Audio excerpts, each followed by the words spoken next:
살아가다 보면 분명 어렵고 힘든 상황을 만나게 될 때가 있습니다. 이럴 때 우리는 소망을 통해 힘을 얻습니다.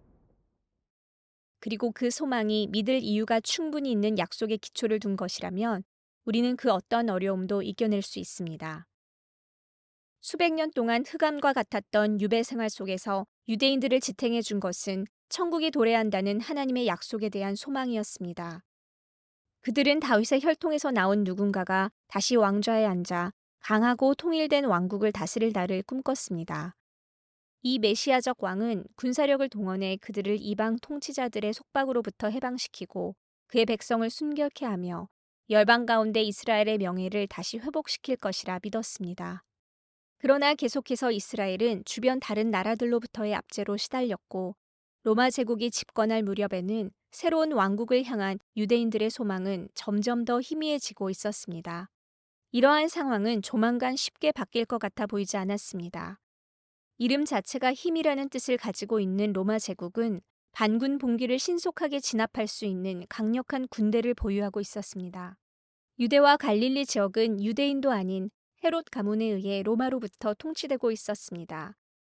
헤롯은 그 지역의 세금을 관할하였고 세금 징수를 세상의 부와 영향력을 추구하기 위해 하나님의 약속에 대한 소망과 맞바꾼 현지 유대인들에게 위탁했습니다. 이러한 세리들은 헤롯과 로마에 대한 충성심과 다른 사람들을 희생시켜 얻은 부와 명예로 인해 다른 유대인들로부터 멸시를 받았습니다. 마태는 바로 이렇게 멸시받던 세리 중 한 사람이었습니다. 날마다 그는 가버나움 밖에 있는 그의 작은 사무소에 앉아 그 지역을 통과하는 상인들이나 당일 잡은 고기를 가지고 갈릴리 바다로부터 돌아오는 현지 어부들로부터 세금을 거두어 들였습니다. 그를 지나치는 대부분의 사람들은 그를 외면하거나 경멸의 눈으로 그를 바라보았습니다. 그러던 어느 날 뭔가 달라 보이는 한 사람이 그를 향해 다가왔습니다. 예수님은 마태의 직업과 신분, 마음속의 절망감을 보시고 간결한 말 한마디의 권유로 그의 삶을 뒤집어 놓으셨습니다. 나를 따르라. 마태는 예수님의 권유가 그 무엇보다도 하나님 나라에 대한 그의 소망을 새롭게 하라는 부르심임을 깨달았습니다. 마태는 즉시 그의 직업과 재정적 안정을 버리고 예수님을 따랐습니다. 레위라고도 알려진 마태는 그 후 3년 동안 예수님을 따르며 하나님 나라의 도래에 대해 배웠던 예수님의 12 제자 중 하나였습니다. 예수님께서는 그가 성령이 말씀하고 있는 하나님 나라에 대한 약속과 모든 유대인들의 소망을 성취하고 계심을 가르치셨습니다. 그러나 처음에는 마태를 비롯해 다른 제자들도 예수님의 말씀이 의미하는 바를 이해할 수 없었습니다. 주변의 상황은 예상했던 바와 너무 달랐고 예수님이 말씀하시는 하나님의 나라는 이 땅에 있는 다른 나라들과는 너무 달랐기 때문입니다. 예상했던 것과는 달리 하나님의 나라는 정치, 권력, 지위보다는 용서, 변화, 하나님으로부터의 통치하심 받고 그분의 뜻에 순종하는 개개인의 마음에 관한 것처럼 여겨졌습니다. 하나님의 나라는 로마의 전쟁 선포가 아닌 죄와 악의 권세를 가진 자와의 전쟁을 선포한 것입니다. 예수님께서는 세계 무대에서의 극적인 변화를 추구하시는 대신 그분의 나라는 큰 나무로 자라는데 오랜 시간이 걸리는 작은 씨앗과 같으며 온전한 효력을 내기 위해 시간을 두고 기다려야 하는 누룩과 같다고 가르치셨습니다. 또한 예수님은 하나님의 나라가 그들의 소망이라 주장해 왔던 서기관과 바리새인들을 향해 오히려 꾸짖으셨습니다. 그들은 겉으로는 의로워 보였습니다. 그들은 안식일을 엄격히 지켰으며 11조를 충실히 바쳤고 의례적인 청교를 유지하기 위해 많은 노력을 기울였던 자들이었습니다. 예수님께서는 이러한 것들이 하나님을 향한 헌신에서 비롯되고 사랑과 자비, 공의와 신실함과 같은 율법의 더 중한 것을 넘어서진 않는 한도 내에서 좋은 것들이라 여기셨습니다. 이러한 열매들은 하나님의 나라의 의로운 백성들의 필수적인 증거였습니다. 점차 마태는 예수님께서 선포하신 하나님 나라가 실제로 성경에 기록된 하나님의 약속과 유대인들의 소망의 성취라는 것을 이해하기 시작했습니다. 예수님의 승천 후 마태는 계속해서 예수님의 가르치심에 따라 말씀을 연구했습니다. 그는 하나님의 나라가 예수님을 통해 그들이 예상했던 바와 다른 모습으로 임했음을 그의 동족 유대인들에게 설명하는 데 그의 열정을 쏟았습니다.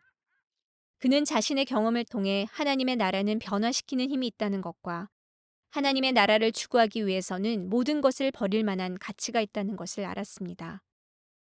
예수님께서 죽으시고 부활하신 지 수십 년이 지나 마태와 다른 제자들은 나이가 들었고 이미 제자들 중 일부는 죽고 난 이후였습니다. 마태는 사도들이 모두 죽고 나서 남겨질 신자들을 걱정하게 되었습니다. 특히 마태는 그의 사역의 대상이었던 유대인 그리스도인들이 가지고 있는 독특한 어려움을 생각해 보았습니다. 많은 사람들은 예수님이 성경이 약속한 메시아이심을 확신하지 못한 동료와 가족과의 관계가 단절된 경험을 하고 있었습니다. 그 결과 일부 유대인 그리스도인들은 자신들이 과연 올바른 선택을 한 것인지 의문을 품기 시작했습니다. 그들은 또한 하나님의 나라에 대한 복음에 매우 긍정적으로 반응한 이방인들을 보며 과연 이것이 정말 하나님께서 그들의 조상들에게 하신 약속의 성취인지 궁금해했습니다. 마태는 이러한 문제들을 이해하려고 애쓰는 유대인 그리스도인들을 격려하기 위해 그의 복음서를 썼습니다. 그는 비록 예수님이 가져오신 하나님의 나라가 많은 유대인들의 기대에 미치지는 못했지만 그것이 바로 아브라함과 다윗에게 주신 하나님의 약속의 성취였다는 것을 그들에게 알려주기 위해 노력했습니다. 모든 성경 말씀은 예수님이 그들이 오랫동안 기다려온 왕이라는 것을 증거하고 있으며 하나님의 나라는 이스라엘의 잃어버린 양은 물론 모든 민족을 포함시키려는 하나님의 계획이었음을 선포하고 있습니다. 이를 알리기 위해 마태는 자신이 직접 보고 경험한 예수님에 대한 기억과 최초 복음서인 마가복음의 이야기와 이미 교회 가운데 퍼져 있었던 예수님의 가르침을 결합하여 그의 복음서를 써내려 갔습니다. 마태복음의 원독자들처럼 우리 역시 하나님의 나라가 어떤 식으로 우리 가운데 이루어져야 한다는 기대를 쌓을 수 있습니다. 하지만 마태의 복음서는 하나님의 나라는 이미 우리 가운데 있음을 깨닫게 해주고 있습니다. 그는 우리가 예수님의 재림과 함께 하나님의 나라가 온전히 드러날 것을 기다림과 동시에 하나님의 나라를 예수님의 방식으로 세워나갈 것을 촉구하고 있습니다. 이것이 우리의 소망이고 이것이 마태복음 효과입니다. 이 비디오가 도움이 되었고 더 많은 영상을 보고 싶으시다면 저희 웹사이트에서 후원하실 수 있습니다. 또한 좋아요를 눌러주시고 답글을 남기시거나 채널을 구독해 주시길 바랍니다. 시청해 주셔서 감사합니다.